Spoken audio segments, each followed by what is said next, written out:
On today's episode of the Locked On Texans podcast, call a locksmith. You may get Kamari Lassiter answering the phone because, boy, did he have a good day at training camp, joint practice versus the LA Rams. And we can't sleep on number 41, Kalen Bullard. The two rookies took over the day. We'll dive into that and more on today's episode.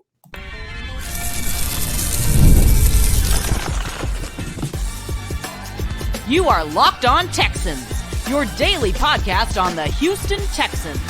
Part of the Locked On Podcast Network, your team every day. Welcome in, everybody, to today's episode of the Locked On Texans podcast. It's Friday. We're going into the weekend, but the work don't stop, the practices don't stop, and the Texans talk don't stop as well. If this is your first time watching or listening to the Locked On Texans podcast, just do us a couple of favors. Subscribe, like, and comment to the podcast on YouTube and wherever you listen to your podcast. But we cannot do this show without our everydayers. Shout out to you guys. Thank you for coming back to listen to Cody and myself talk Texans. We got a lot to talk about today, but want to let you guys know that today's episode is brought to you by none other than FanDuel. Right now through September 22nd, all FanDuel customers can bet $5 and get a 3-week free trial of NFL Sunday Ticket from YouTube or YouTube TV. All you have to do is visit FanDuel.com/lockedon to get started. I'm your Texans football analyst, John Some Sports Guy Hickman. On the other side of the screen, on the other side of the nation, he's up in Detroit now. Cody Davis, a defensive day. Yes, sir. A defensive day for the Houston Texans, taking on the swarm mentality of their head coach. But you also got the offense getting into the rhythm and making big plays. Cody, take us away. Yeah, and that's exactly what we're going to talk about and highlight some of the top takeaways from the Houston Texans joint practice against the Los Angeles Rams. And John, after we get into all of that, we got to give our preseason finale preview because, look, the Rams and the Texans will meet up for the final time Saturday inside NRG Stadium. And look, I'm not expecting the important players to play, but this will be an opportunity for bubble guys. What do you think? When what do you think?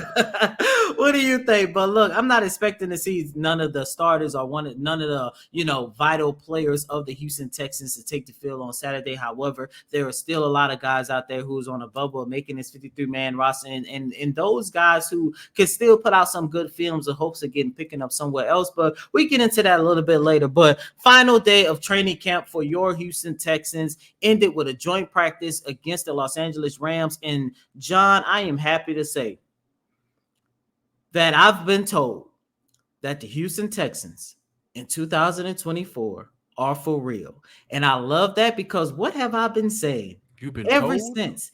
since. Yeah, I've seen been it. told. We've seen it with our own eyes, especially when I was down there in Houston.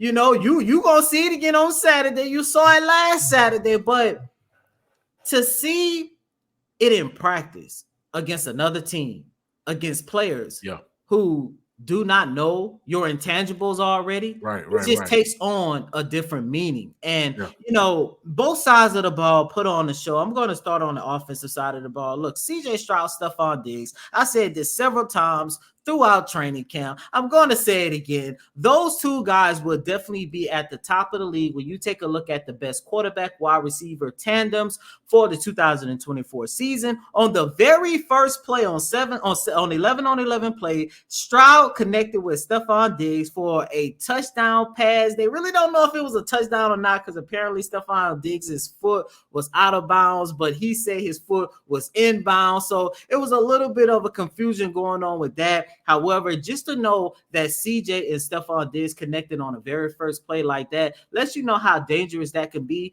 Here's what CJ Stroud had to say about working with Stephon Diggs throughout this whole entire training camp period.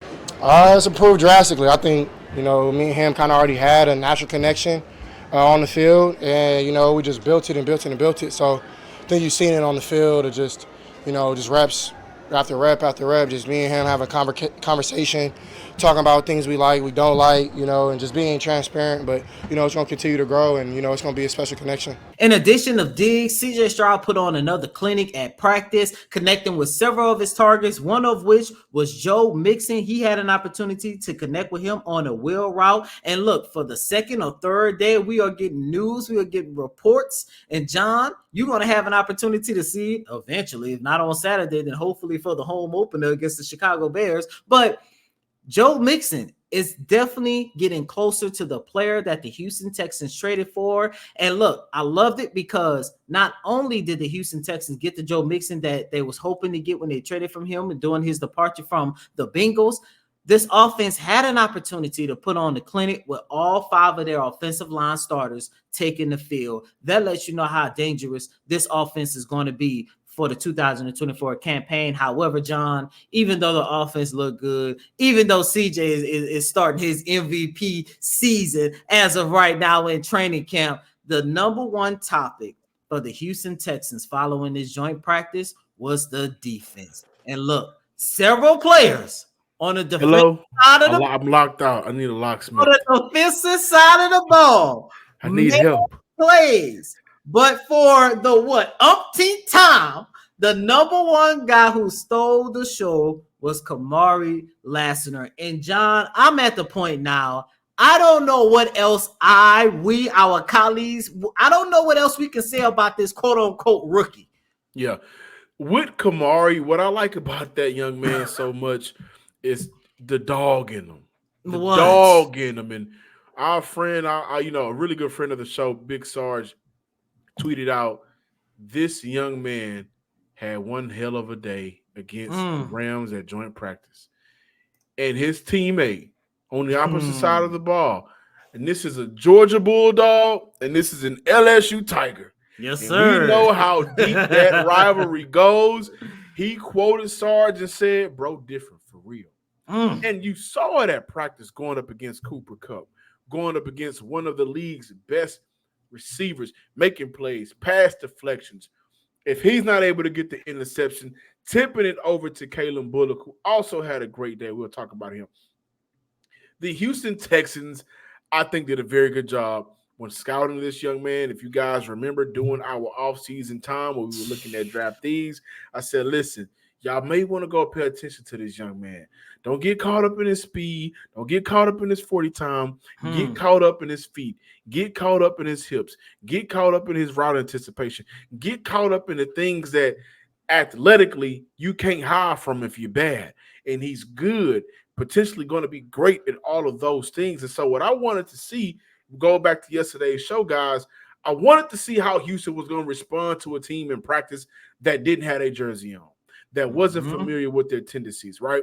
And even with that, one of the call to actions that I had for the Houston Texans was just seeing them go up against a team that during preseason, can't speak to the regular season, though they ran the ball well last year with Kyron Williams, but during preseason, the LA Rams have been very good at being able to run the ball. Well, according to DJ Bieniemy, a friend of ours of ESPN, he tweeted out that they didn't allow any runs over 4 yards, the first team defense. And that is encouraging because the Rams are typically known to be able to run their ball well.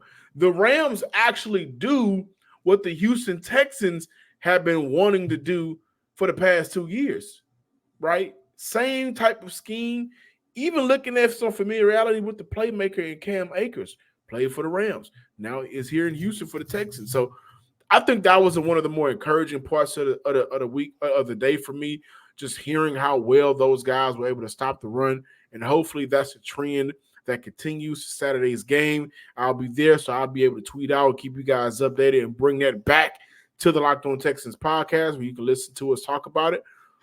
But that was super encouraging, and just hearing how well the other rookie, Kalen Bullock, played. Right? He not getting caught up in the hype, not getting caught up going against Matthew Stafford, Nakua, Jordan Wellington, UT kid, who's been having a very good preseason, not getting caught up in some of the outside noise and just being able to play well. And then, you had to have a good day because DeMeco Ryans, I think, for the most part, has been a transparent head coach. Lets you know, like, We didn't do well in this area. We didn't do good in this area. Listen to what D'Amico Ryans had to say. Really good day. All three phases, we got a lot of work in. We set out to accomplish, right, working a lot of situational football, and we were able to do that. Thought it was a clean practice on both sides. A lot of competitive juices flowing on both sides as well. So it was really good work. Happy that we were able to get that work in today. Biggest benefit of this is we get to go against a different team, right, different schemes, all three phases, and just see different players. Like we have our matches where we go one-on-ones or whatever it may be, but it's always the same receivers, same corners. So now our guys get the opportunity to get as many reps as possible against a different player, right, and to see, how they run routes, right, to see how they come off the ball as a D-line and how we need to protect. So it was really beneficial in that regard. So that's what D'Amico Ryans had to say. And then you got some of the other tidbits, just hearing how much CJ is a huge fan of Sean McVay. Mm-hmm. But we cannot close off talking about the joint practice versus the Rams, right? Highlighting some of the amazing throws from C.J. Stroud, whether it be Joe Mixon, whether it be Stephon Diggs, without highlighting general manager Nick Caserio. Went on a Pat McAfee show and talked about C.J. Stroud going into year 2. Says he's improved on his leadership and ownership of the offense. And he also mentions that right now CJ is just doing simple things great. That's one of the strengths of CJ playing at quarterback position. Right now, man, I think, I know this is the most talented team in franchise history. And I'm wondering, why is this the most talented team in franchise history? Both sides of the ball are loaded at positions. But I think it just starts at the top. Mm-hmm. It starts with Nick Caserio going out there and being able to evaluate his quarterback. Year 2, he's doing the simple things great. It starts with D'Amico Ryans and the swarm mentality. It starts with your leaders at quarterback being a better leader, taking that ownership. And you're seeing it at practice, guys. Like, if you haven't had an opportunity to get out there for those fan days, and I absolutely love fan days because you guys get an opportunity, in some cases, see more than what we do. How the DNA of this team is shaping together. Cody's laughing because he knows what I'm talking about. But seeing how the DNA of this team is shaping together, and with a team that has recently won a Super Bowl not too long ago, one of the better coaches in the NFL, one of the better quarterbacks of this generation. We kind of skip Matt Stafford a lot when we talk about great quarterbacks of this generation, right? One of the all-pro receivers, one of the better receivers in the NFL, and Cooper Kupp, one of the better young receivers in the NFL, and Puka Nacua, one of the better young running backs in the NFL, Kyron Williams was a good rookie last year. When you look at one of the better, I said that a few times now, Houston Texans defensively, swarm mentality held their own. Offensively, not scared. We're going to punch you in the mouth too. We're going to go out there and make big plays. We're going to utilize our talents. That's what you want to hear, especially considering this is the last time they're going to be on their practice field. And the next time we see our starters, it'll be week 1. So not only will the next time we see our starters be week 1, but they still got a game Saturday. And you got some guys that are on the bubble that really need to show out. So on the other side of the break, Cody and I will talk about our preseason finale preview. What are we looking for? And if it happens, could a player or two make the roster? Today's show was sponsored by BetterHelp. What are your self-care non-negotiables? Maybe you never skip a leg day, or maybe you never skip therapy day. When your schedule is packed with kids' activities, big work projects, and more, it's easy to let your priorities slip. Even when we know what makes us happy, it's hard to find time for it. But when you feel like you have no time for yourself, non-negotiables like therapy are more important than ever. If you are thinking of starting therapy, give BetterHelp a try. It's entirely online, designed to be flexible, convenient, and suitable to your schedule.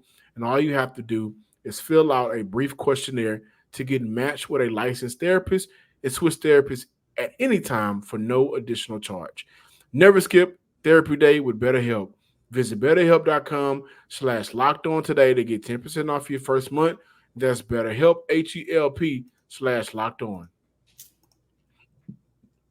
Welcome back in, ladies and gentlemen, to this Friday installment of Locked On Texans. Tomorrow will be the season finale, the preseason finale for your Houston Texans as they take on the Los Angeles Rams. And John, even though we are not expecting to see the starters, even though we are not expecting to see majority of the guys who are going to play a crucial role in the Houston Texans' pursuit for their first Vince Lombardi trophy during the 2024 season, there are still some players, there are still some things that Coach D'Amico Ryans would like to see. Here's what he had to say about gearing up for that preseason finale. This last preseason game, really looking forward to the guys who get the reps, seeing them grow and improve. Right now, it's that kind of like that final exam.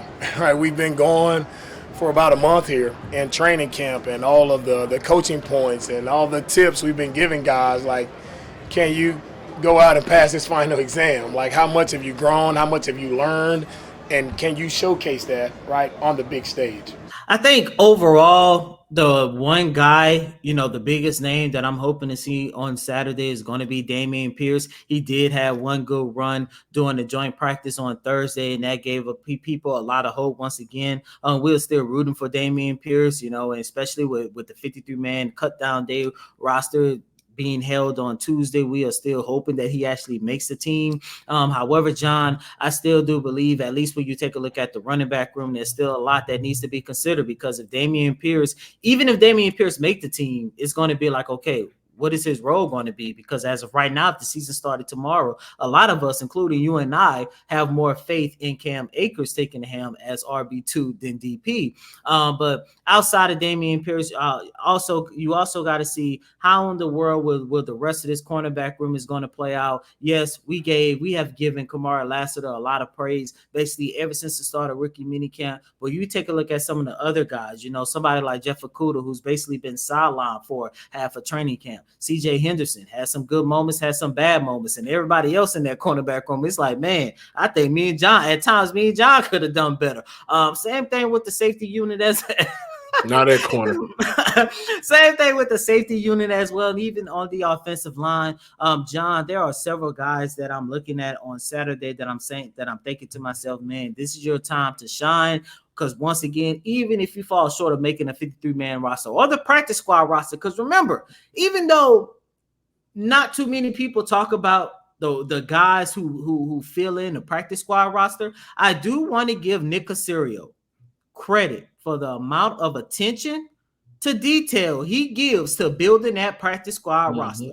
Because those guys are not just no names that they just want to keep around. No, there have been several players over the last 2 seasons who have came off the practice squad roster and made a name for themselves, one of which our good friend, one of our favorite players on the team, Khalil Davis. And this year, there's going to be at least 2 players that's going to come from that practice squad roster and make a name for himself for this upcoming season. But John, Saturday's game, once again, even though the starters and all the important players will not play, it's still going to be a very important game for the Houston Texans. Yeah, I think guys should really be, and if you're watching at home, just listen to what I'm saying for a moment.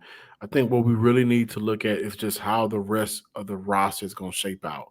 So you think of a 53-man roster, just think about maybe between 40 to 53. Who's going to be the 13, 14 select group of guys out of, was it 90, however many it is right now, that Houston believes can make this team. And I think it's going to be important for us to really take time, and we have to be diligent about this as well, us on the show, looking at the linebacker group, looking at the corners that can make this team, and what are they doing on special teams if they get an opportunity. So I'm looking at Max Tooley, I'm looking at Jamal Hill, I'm looking at Delshon Phillips, I'm looking at my man 37, the cornerback, D'Angelo Ross. I'm looking at some of those guys, and I'm thinking to myself, well, if you make this team, how much will you play in the regular season? So what are you doing at your position to stand out? That's important, because you never know. But if you get those special team opportunities, what are you doing? Because honestly, I may not like it because I think that is too much for one day. But that major cut down day does give teams flexibility across the league to just see who's out there. And I think that's another thing that's important to look at.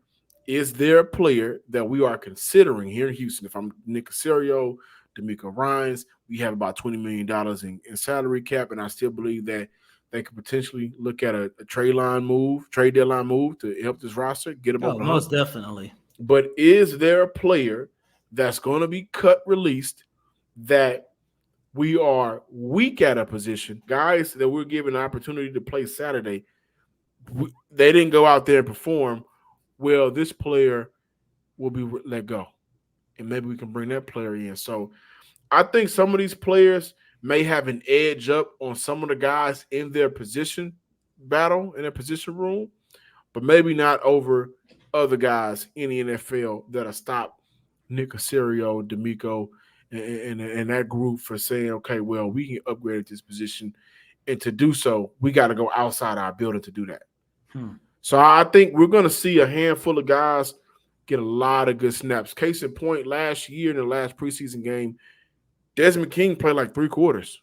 Yeah, I remember. And I remember, like, why is Desmond King out there right now? And come to find out, he was putting on more tape in order to get picked up by another team, which that whole Desmond King situation was real because he got picked up by the Steelers, cut by the Steelers, and then came back. Yeah.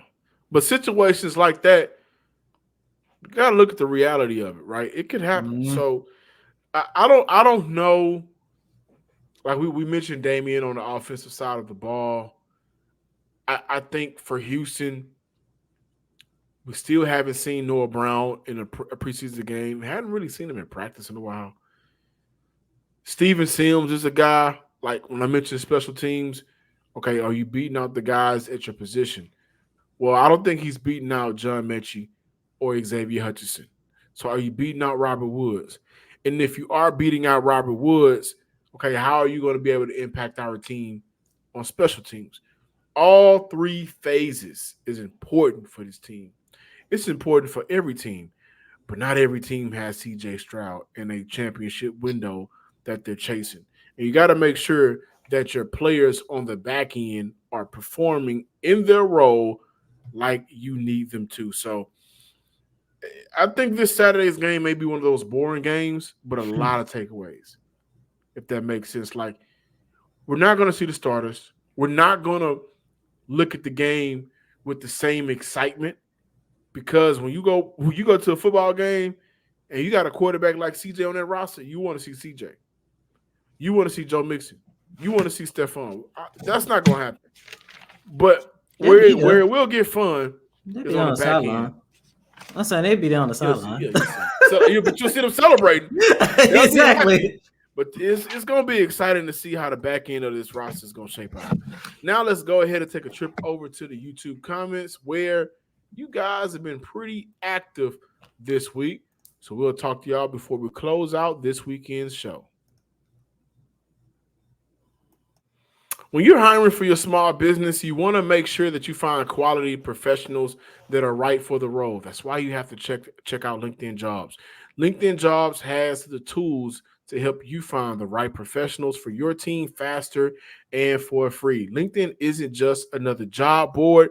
They help you hire professionals you can't find anywhere else. I'm not looking for a job right now. I am comfortable and happy in my role, but you never know what's out there, and LinkedIn does a very good job of presenting you with the best of the best that's available.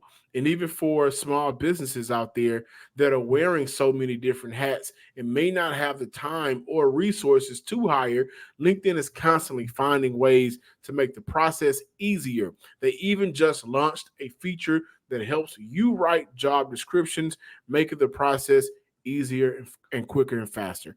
2.5 million small businesses use LinkedIn for hiring. Post your job for free at linkedin.com/lockedonnfl.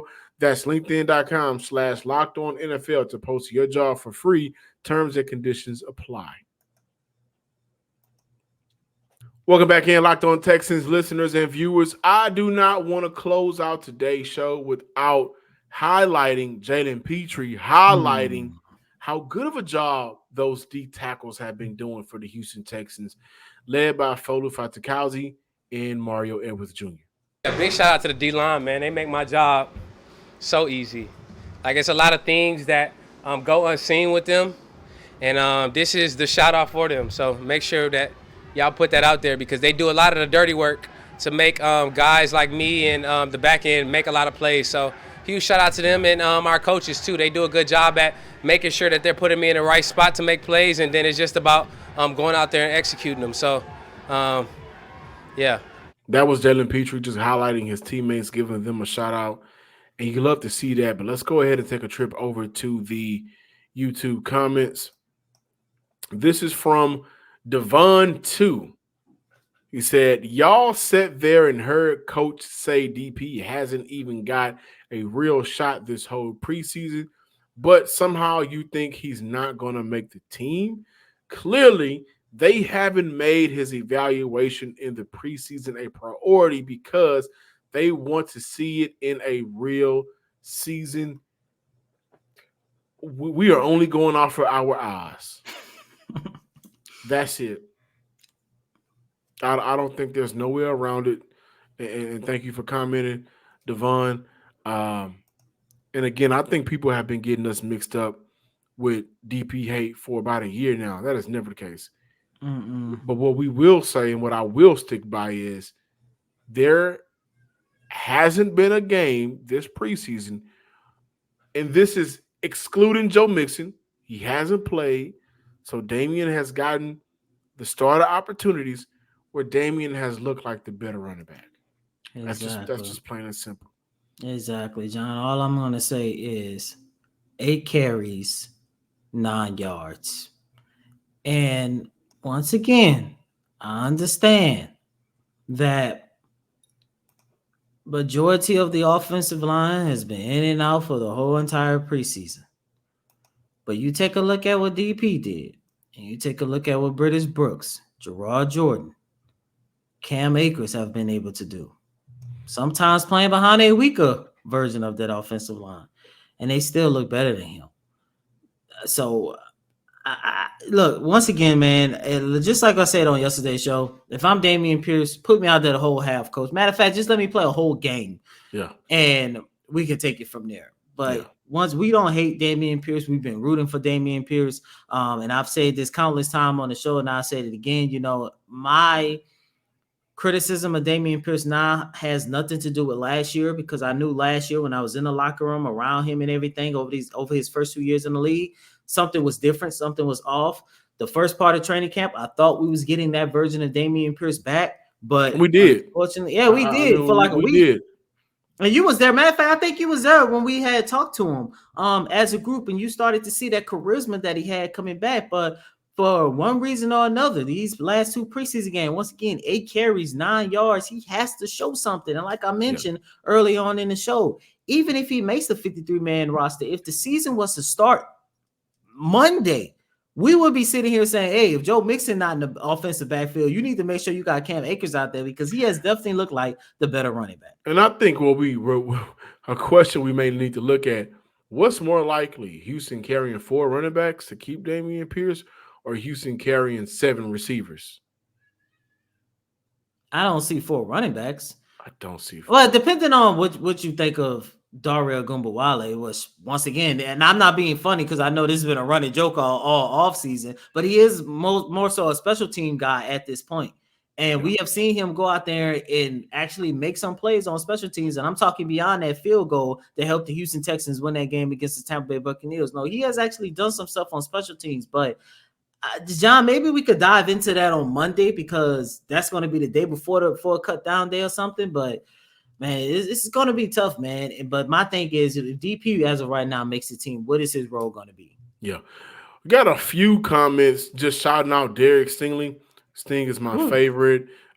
Sting is going to show out this year. But Jarrell Scott, 5203, man, give Sting the bag now. I don't know if y'all saw it, but AJ Terrell, Atlanta Falcons, just got the bag.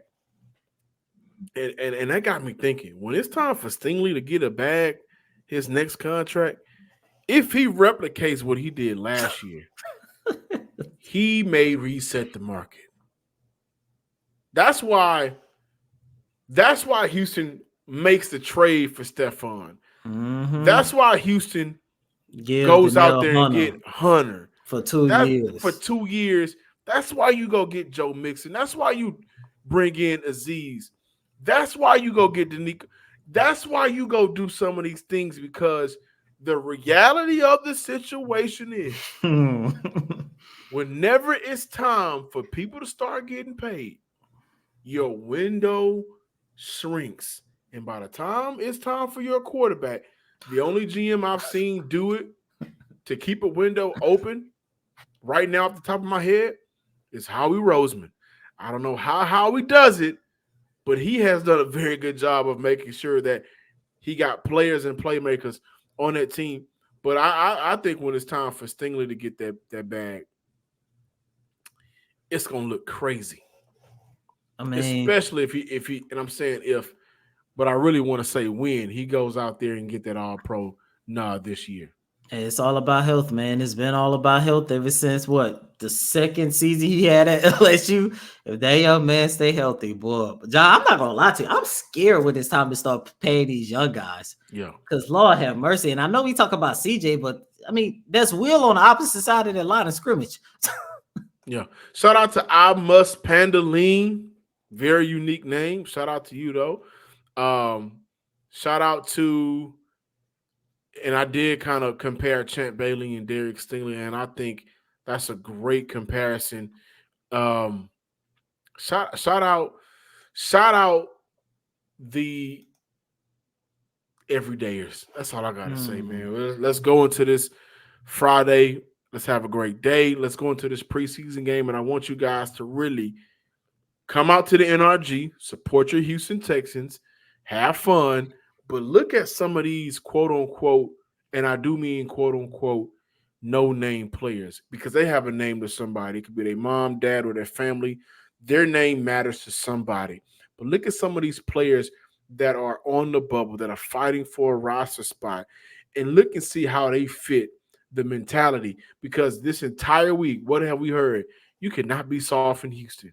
You cannot be weak in Houston. We are built different in Houston. You got to be a dog in Houston. So look at some of those players that's fighting for roster spots. And honestly, right now, with Laramie Tunsil mimicking that, with Aziz mimicking that, with some of the other guys mimicking, you cannot be soft.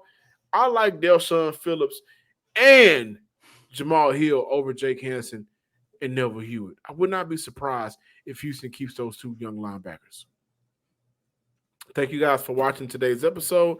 Please subscribe, like, and comment to the Locked On Texans podcast on YouTube and wherever you listen to your podcast. Also, give me a follow on Twitter at John_Hickman12. And as always, I'm your host, Cody M. Davis. Please remember to follow me on Twitter at CodyDavis_24. Once again, it's Cody, COTYDAVIS_24.